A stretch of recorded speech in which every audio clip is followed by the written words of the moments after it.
Hello students, welcome to Shravan Samrani classes. నేను మీ శ్రవణ్ సామ్రాణి.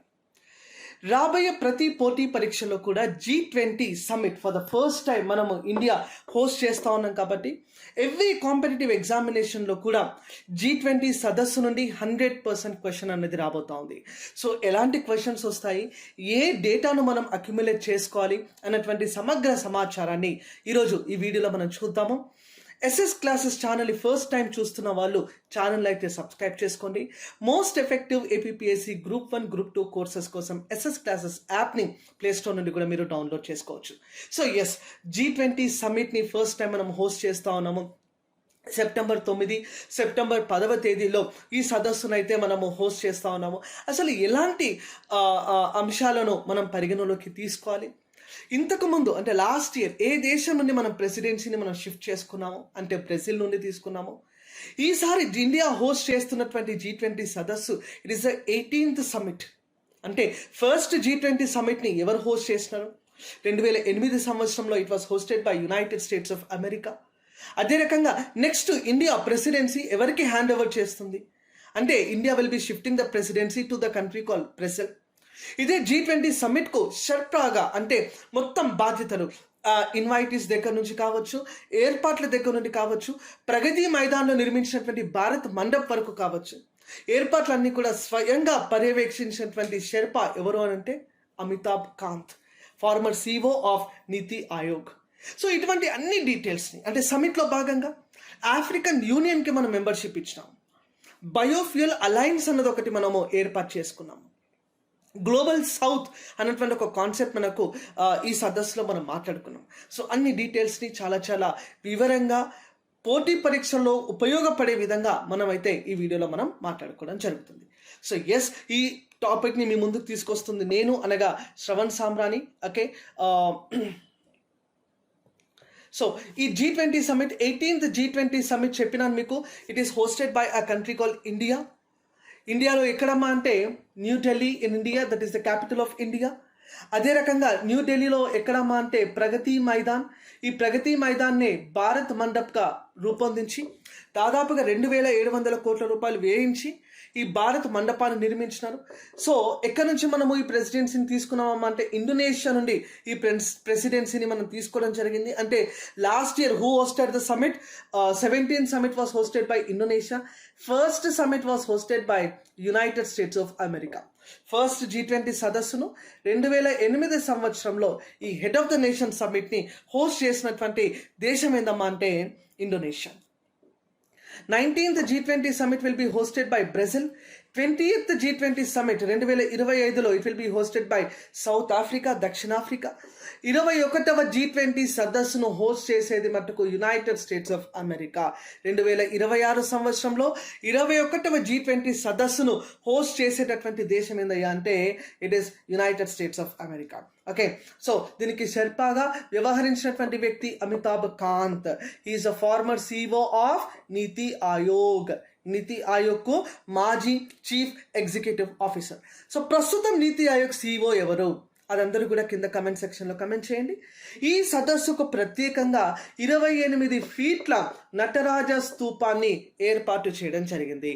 అదే రకంగా ఈ భారత్ మండప్ ఏదైతే ఇక్కడ నిర్మించినారో భారత్ మండప్ అన్నటువంటి భవనాన్ని కూడా కర్ణాటక్ స్టైల్ ఆఫ్ ఆర్కిటెక్చర్ ఆధారంగానే తీసుకోవడం జరిగిందమ్మా.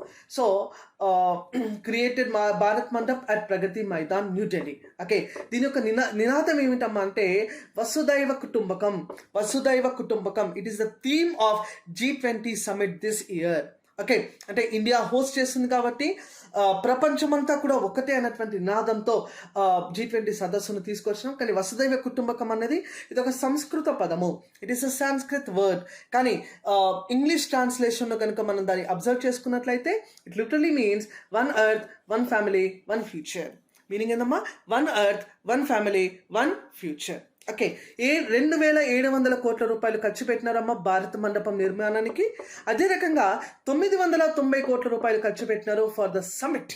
ఈ సదస్సు నిర్వహణకు 990 కోట్ల రూపాయలు వ్యయం అయితే ఖర్చు అయితే అయ్యిందని చెప్పి ఇక్కడ అందరూ కూడా గుర్తించుకోండి. సో నెక్స్ట్ సదస్సులు ఎక్కడ జరుగుతున్నాయో కూడా ఇక్కడ మనందరికీ కూడా అర్థమైపోయింది. సో కొన్ని దేశాల కలయికతో ఈసారి గ్లోబల్ బయోఫ్యూయల్ అలయన్స్ అన్నది ఒకటి మనం ప్రారంభించినాము. ప్రస్తుతం అంటే బయోఫ్యూయల్ పెట్రోల్తో పాటు బయోఫ్యూయల్ని కూడా మిక్స్చర్గా వాడాలని చెప్పి ఒక ప్రతిపాదన. 20 దేశాలు కూడా దీంట్లో పాల్గొనాలని చెప్పి దాంట్లో భాగంగానే అమెరికా అధ్యక్షుడు, బంగ్లాదేశ్ ప్రధానమంత్రి షేక్ హసీనా గారు అందరూ కలిసి ఈ గ్లోబల్ బయోఫ్యూయల్ అలయన్స్ని చేతులు పైకి లేపి వాళ్ళు ప్రారంభించడం జరిగింది. అన్ని దేశాలు కూడా యాజ్ ఎక్స్పెక్టెడ్ దీంట్లో చేరుతాయి. కానీ ప్రధానమంత్రి మోదీ గారు అయితే దీనికి సంబంధించినటువంటి ప్రస్తావన తీసుకొని రావడం జరిగింది. ప్రస్తుతం ఇండియాలో బయోఫ్యూయల్ అంటే 10% స్టాండర్డ్ని మెయింటైన్ చేస్తూ ఉన్నామమ్మా. పెట్రోల్ ప్లస్ బయోఫ్యూయల్ స్టాండర్డ్ని 10%గా వాడుతూ ఉన్నాం. కానీ దీన్ని 20% తీసుకొని పోవాలని చెప్పి దీని యొక్క ఉద్దేశం. గ్లోబల్ బయోఫ్యూయల్ అలయన్స్ యొక్క ఉద్దేశం ఏంటంటే to take ethanol blending with petrol to a global 20% standard. Okay, next ఇంకొక కొత్త కారిడార్ని ఇక్కడ ఏర్పాటు చేయబోతా ఉన్నారు.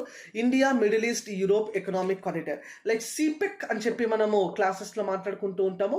సిపెక్ అనగా చైనా పాకిస్తాన్ ఎకనామిక్ కారిడార్. అది ఎలాగైతే ఉన్నదో అదే రకంగా India Middle East countries, Middle East దేశాలు, అదే రకంగా యూరోప్ వరకు కనెక్ట్ అయ్యే విధంగా India Middle East Europe economic corridor. ఇందులో భాగంగా మనం రైలు షిప్పింగ్ కనెక్టివిటీ ఇంప్రూవ్ చేస్తాము. Economic integration will be promoted in this particular area. దాంతోపాటుగా for the very first time మొన్న మీడియా మొత్తం చూసినట్లయితే అల్లుడు గారు వచ్చారు అని చెప్పి ఒక కథనాన్ని అయితే మనం గమనించడం జరిగింది. అంటే దాని అర్థం ఏంటంటే Rishi Sunak, who is the current Prime Minister of Britain, have visited India for the first time in the Prime Minister status. Okay, ప్రధానమంత్రి హోదాలో మొట్టమొదటిసారి తాను హాజరైనాడు కాబట్టి యూకే ఇండియా మధ్య ఒక ఫ్రీ ట్రేడ్ అగ్రిమెంట్కి సంబంధించినటువంటి ఒక చర్చ నిర్వహించడం జరిగింది. Free trade agreement. ఓకే, దాని గురించి మనం తర్వాత క్లాసెస్లో డీటెయిల్గా మాట్లాడుకుందాం కూడా. Peace in Ukraine, Russia Ukraine యుద్ధానికి సంబంధించినటువంటి పీస్ గురించి కూడా ఇక్కడ చర్చ నిర్వహించడం జరిగింది. దాంట్లో భాగంగానే ఒక నిన్న రాత్రి భారత రాష్ట్రపతి వర్యులు అనగా ద్రౌపది ముర్ము గారు ఒక డిన్నర్ పార్టీని హోస్ట్ చేయడం జరిగింది. అంటే అన్ని దేశాల అధ్యక్షులకు, అందరూ ఆహ్వానితులకు డిన్నర్ పార్టీని అయితే హోస్ట్ చేయడం జరిగింది.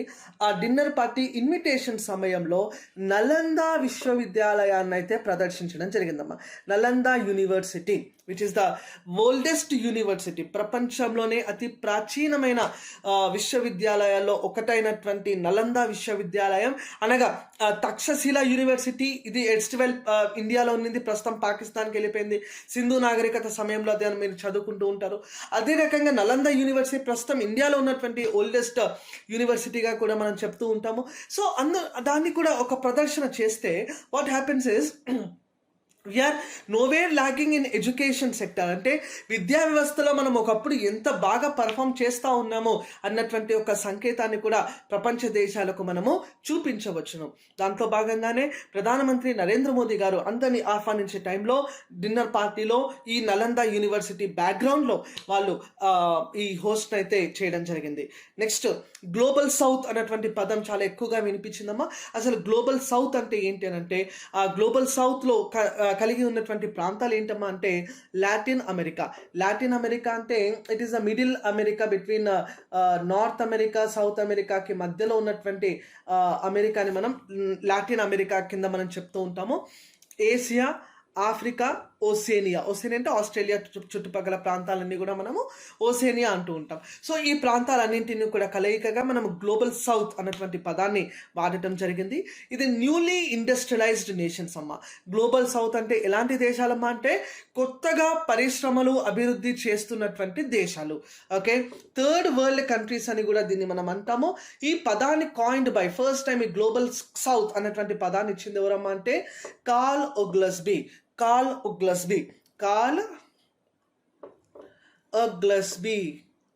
ఈ గ్లోబల్ సౌత్ అన్నటువంటి పదాన్ని 1969 సంవత్సరంలో ఇవ్వడం జరిగింది.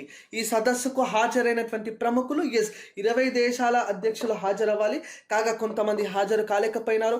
ఉదాహరణకు రష్యా అధ్యక్షుడు వ్లాడిమిర్ పుతిన్ హాజరు కాలేకపోయినాడు. బికాస్ అతని పైన ఉన్నటువంటి ఇంటర్నేషనల్ కోర్ట్ ఆఫ్ జస్టిస్ ఇచ్చినటువంటి ట్రయల్ ప్రకారంగా he cannot go out. Okay, రష్యాని వదిలి బయటికి వెళ్ళరాదు అన్నటువంటి కొన్ని ఆంక్షలు. సిమిలర్లీ చైనా అధ్యక్షుడు కూడా రాలేకపోయినాడు. చైనా ప్రీమియర్ అయితే హాజరైనాడు. అదే రకంగా మనం అబ్జర్వ్ చేస్తే అమెరికా అధ్యక్షుడు ఫస్ట్‌లీ రాను అని చెప్పాడు. కానీ తర్వాత మళ్ళీ కోవిడ్ నెగెటివ్ రావడంతో USA president have actually attended this particular summit. Joe Biden గారు హాజరవ్వడం జరిగింది. సో హాజరైనటువంటి వ్యక్తుల్లో ప్రముఖులు మనం గుర్తుపెట్టుకోవాల్సినటువంటి ప్రముఖులమ్మ. Joe Biden, he came from United States of America. America ప్రస్తుత అధ్యక్షుడు జో బైడెన్. ఇనిషియల్గా రానన్నారమ్మ, వాళ్ళ భార్యకి కోవిడ్ పాండమిక్ రావడం వల్ల. రిషి సూనక్ అల్లుడు గారు, రిషి సూనక్ గుర్తుపెట్టుకోవాలి, he came from the country call UK ప్రధానమంత్రి. ఫూమో కిషిదా జపాన్ ప్రధానమంత్రి ఫూమో కిషిదా గారు కూడా హాజరైనారు. Justin Trudeau, Canada prime minister Justin Trudeau, Canada ప్రధానమంత్రి. Emmanuel Macron, French president Emmanuel Macron. Anthony Albanese, Australia ప్రధానమంత్రి. Olaf Scholz, German chancellor. అంటే అక్కడ అధ్యక్షుని సాధారణంగా అతిపెద్ద పదవిని ఛాన్సలర్గా పిలుస్తారు.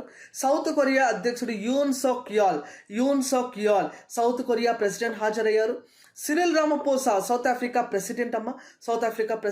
అదే రకంగా టర్కీ ప్రెసిడెంట్ రెసెప్ టయప్ ఎర్డగన్ కూడా ఈ సమిట్కి హాజరైన వాళ్ళలో ప్రముఖులు. అన్ని దేశాల నుండి రిప్రజెంటేషన్ అయితే వచ్చింది. జీ జిన్పింగ్ ఈ సదస్సుకు హాజరు కాలేదు. Vladimir Putin have also not come to the summit. Okay, COVID-19 కారణంగా పెడ్రోస్ సాంచెజ్ స్పెయిన్ అధ్యక్షుడు కూడా ఈ సదస్సుకు దూరంగా ఉండనున్నారు. అదే రకంగా Andres Manuel Lopez Obrador, Mexico president will not be attending the mega event అని చెప్పి ఇక్కడ మనకు ఉన్నటువంటి కొద్దిగా సమాచారం. వీళ్ళతో పాటుగానే మనం అబ్జర్వ్ చేసినట్లయితే ఇక్కడ కొందరు ఇన్వైటీస్ని కూడా ప్రధానమంత్రి పిలుస్తారు. ప్లస్ యునైటెడ్ నేషన్ ఆర్గనైజేషన్ కూడా సెక్రటరీ జనరల్ కూడా దీనికి హాజరయ్యారు. Plus world bank president, plus IMF managing director, managing director అంటాం. వీటితో పాటు చాలా ఇంపార్టెంట్ అమ్మ ఈసారి ఆఫ్రికన్ యూనియన్కి మనము G20లో ప్రెసిడెంట్షిప్ ఇవ్వడం జరిగింది. ఇప్పుడు నేను మిమ్మల్ని ఒక క్వశ్చన్ అడుగుతాను, దానికి మీరు కమెంట్ సెక్షన్లో కమెంట్ చేయాలి. ఆఫ్రికన్ యూనియన్ యొక్క హెడ్ క్వార్టర్స్ ఎక్కడ ఉంది? ఆఫ్రికన్ యూనియన్ యొక్క ప్రస్తుత అధ్యక్షులు ఎవరు? ప్రెసిడెంట్ ఎవరు? ఆఫ్రికన్ యూనియన్లో మెంబర్ కంట్రీస్ ఎన్ని? సభ్య దేశాలు ఎన్ని? ఈ క్వశ్చన్కి మీరు కింద కమెంట్ సెక్షన్లోనైతే కమెంట్ చేయవచ్చును. సో ఇలాంటి మరిన్ని వీడియోస్ కోసం తప్పకుండా చూస్తూనే ఉండండి Shravan Samrani classes. Thank you. జై హింద్.